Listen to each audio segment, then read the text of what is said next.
Friends, કેમ છો? વંદનાસ કિચનમાં આપનું સ્વાગત છે. આજે હું બનાવી રહી છું રીંગણાનો ઓળો અને બાજરીના રોટલા. તો મેં અહીંયા રીંગણાને બધી બાજુથી કટ કરી લીધા છે અને તેની ઉપર મેં તેલ પણ લગાવી દીધું છે. હવે આપણે તેને શેકીશું. ઓન કરી દીધી છે અને હવે આપણે રીંગણાને બરાબર શેકી દઈશું. ફ્રેન્ડ્સ, જ્યાં સુધી આપણો રીંગણા શેકાઈ ના જાય ત્યાં સુધી આપણે એની અંદર એડ કરવા માટેની ગ્રીન ડુંગળીને સમારી લઈશું.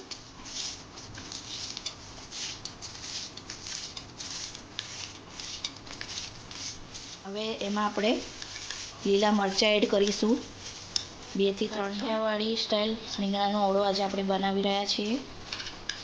તે ખાવામાં ખૂબ જ સ્પાઇસી મજેદાર લાગે છે.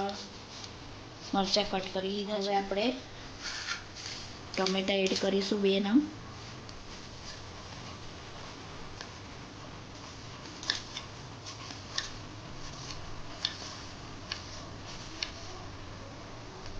તો ફ્રેન્ડ્સ, આપણે બધું કટ કરીને તૈયાર કરી દીધું છે. આપણું રીંગણા શેકાઈ ગયા છે બરાબર.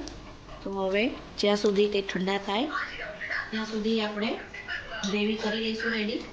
અહીંયા મેં એક પેન લીધું છે. હવે આપણે તેમાં તેલ એડ કરીશું. 4 ટેબલ સ્પૂન. આપણે તેમાં થોડી રાઈ એડ કરીશું. થોડી હિંગ એડ કરીશું.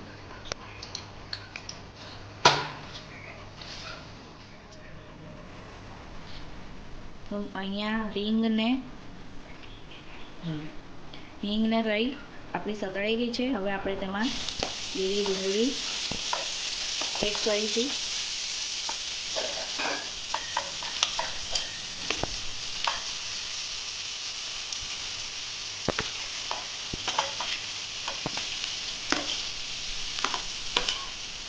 તેને બરાબર સાંકળી લઈશું.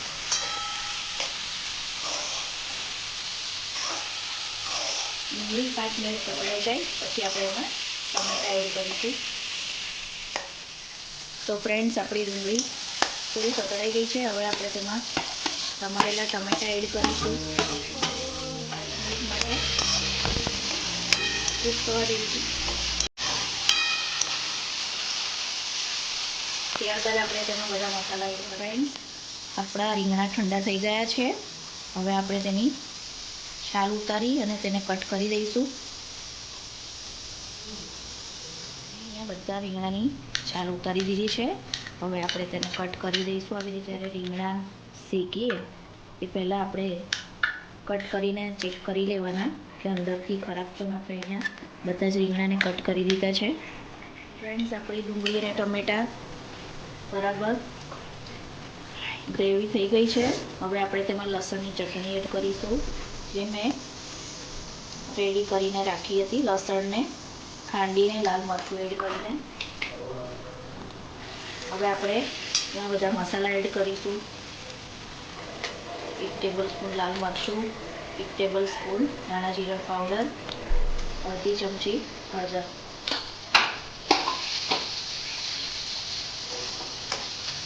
બરાબર બધું મિક્સ કરી અને પછી આપણે તેમાં કટ કરેલા રીંગણા એડ કરીશું.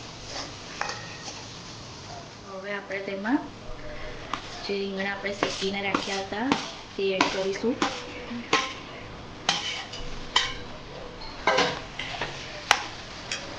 ત્યારબાદ એમાં જરૂર પ્રમાણે મીઠું એડ કરીશું.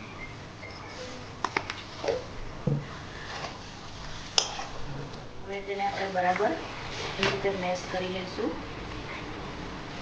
રીંગણામાં પડી જાય એ રીતે. આપણો રીંગણાનો ઓળો તૈયાર છે. હવે આપણે તેમાં થોડા દાણા એડ કરીશું. તો ફ્રેન્ડ્સ, હવે આપણે રીંગણાના ઓળા સાથે બાજરીનો રોટલો ખૂબ જ સરસ લાગે છે. તો આપણે બાજરીના રોટલા બનાવીશું. હવે આપણે તેમાં જરૂર પ્રમાણે મીઠું એડ કરીશું અને તેનો લોટ બાંધીશું.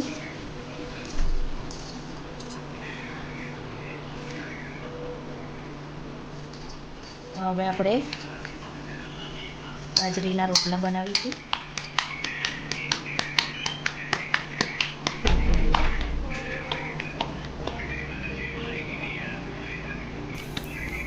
તો ફ્રેન્ડ્સ, આપણે રોટલો તાવડીમાં શેકવા મૂકી દીધો.